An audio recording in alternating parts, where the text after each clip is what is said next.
Many people do not know this, but decades ago, Delhi was home to a thriving wilderness called the Delhi Ridge. It was part of the Aravalli Range, which begins in Gujarat. We are talking about a proper forest here with lots of wild animals. But as Delhi developed into a modern metropolis, the ridge was gradually destroyed. All that remains is 32 square kilometers of a wildlife sanctuary called Asola Bhatti. A few days ago, we got some very good news from this sanctuary. The Bombay Natural History Society posted a video on their Instagram page. It shows two tiny leopard cubs slowly emerging from their burrow. Now, why is this important? Because leopard sightings are rare in Asola. After the 1940s, there were zero sightings for many decades. It was only in the last couple of years that the big cats were spotted once again. Researchers say Asola has a leopard population density of 4.5, which is, just by the way, higher than Bandhavgarh and Sariska. About 10 leopards there, including these two newborn cubs. So it's certainly good news that big cats are reclaiming urban jungles. But there is a fine line between urban jungles and actual urban settlements. That brings me to another incident which has been reported, and it was reported earlier this week. A leopard was spotted in a housing society in Greater Noida. Both the Forest Department and local authorities are on the lookout for this big cat. They have laid traps across the society, but so far they've had no luck. In fact, they've ended up trapping 4 stray dogs instead of any leopards. Now, may sound a little funny to us, but residents are going completely bonkers. They can't leave their homes or get things delivered to their house until the leopard is caught. The question is, how did this big cat reach Greater Noida in the first place?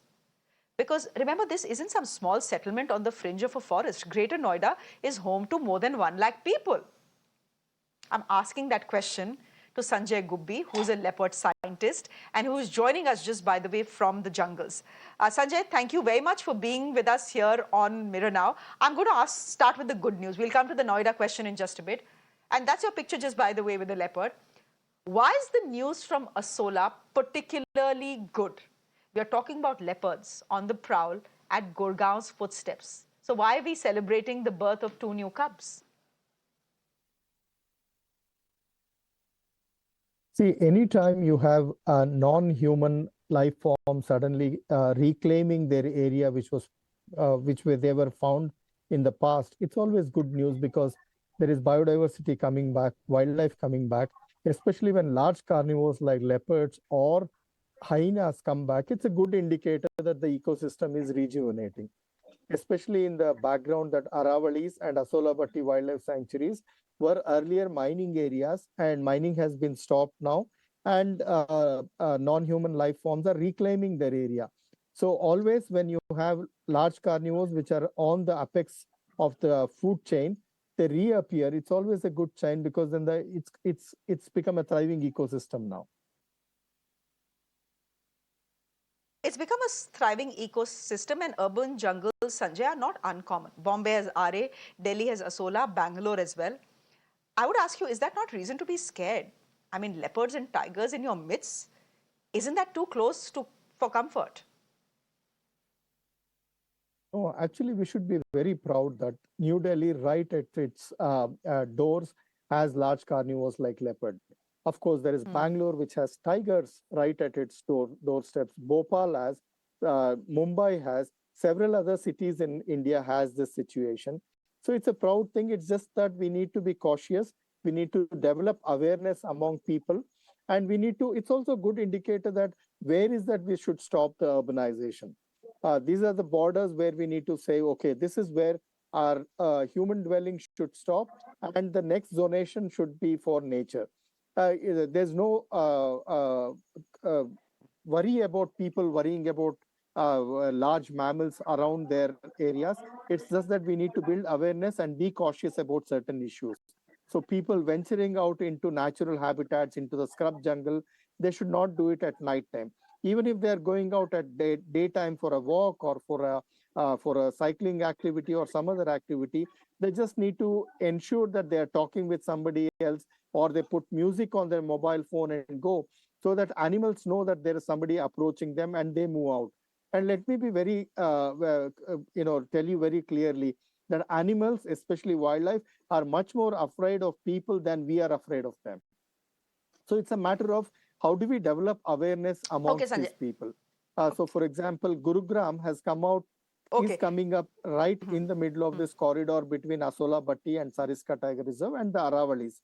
So we just need to ensure that people who are in and around these areas, bordering the forest, are aware of the presence of animals, and they need to know what can be done and what should not be. Okay, so you're saying that humans should not venture into animal territory. But what are leopards then doing in Greater Noida? It's not humans who have gone to leopard territory. It's the leopard that is coming into human territory. There have been, as you know, a couple of sightings in housing societies in Noida, and there's a bit of a scare there. Yeah, we put the attractant to them. For example, if we have domestic animals or dogs which are tied loosely and which are kept in the out during dark, night times, leopards get attracted to that. It's like keeping chocolates or some sweets on the table and telling our children not to go close to the table. So it's only that how do we stop these attractants? How do we deal with these attractants? Or if you have garbage around our campuses, and which attracts the feral dogs, the domestic dogs, and that attracts leopards next. So we just need to ensure how do we keep these attractants away, so which does not bring large carnivores like leopards to our places. It's as simple as that. We just need to involve multiple agencies. It's not just forest department. It should also be the municipal corporation. It should be the housing societies. In Bangalore, we do that very efficiently. We work with a lot of housing corporations and societies and build awareness, and many of them have accepted.